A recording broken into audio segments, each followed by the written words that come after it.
সন্ধ্যা হলেই মনে চায় কিছু না কিছু খেতেই হবে, তাই না? আর তা যদি হয় এভাবে ঝালমুড়ি মাখা, সেটা আবার নিজের তৈরি ঘরের ঝালমুড়ির মশলা দিয়ে।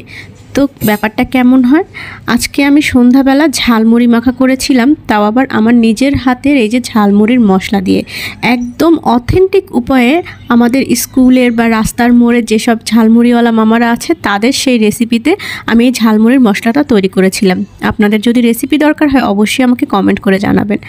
আমি সব মশলাপাতি দিয়ে একসাথে মুড়িগুলোকে মেখে নিয়েছিলাম। পেঁয়াজ, টমেটো, কাঁচামরিচ, ধনেপাতা কুচি, আরও সঙ্গে দিয়েছিলাম লেমন জেস্ট বা লেবুর খোসাটাকে কুচি করে, এবং সঙ্গে আমার বানানো সেই অথেন্টিক ঝালমুড়ির মশলা 1 চামচ দিয়ে খুব ভালো করে নেড়েচেড়ে মেখে নিয়েছি। আর খুব দারুণ একটা লোভনীয় ঝালমুড়ি মাখা তৈরি হয়ে গিয়েছে স্বাস্থ্যসম্মত উপায়ে ঘরেই। তো দেখতেই পাচ্ছেন আমি খুব ভালো করে এটাকে মেখে নিয়েছি আর 1 চামচ দিয়েছি, তাতেই এটা কমপ্লিট। ভিডিওটা কেমন লাগলো অবশ্যই তা কমেন্ট করে জানাতে ভুলবেন না। আজকের ভিডিওটি এই পর্যন্তই। আল্লাহ হাফেজ।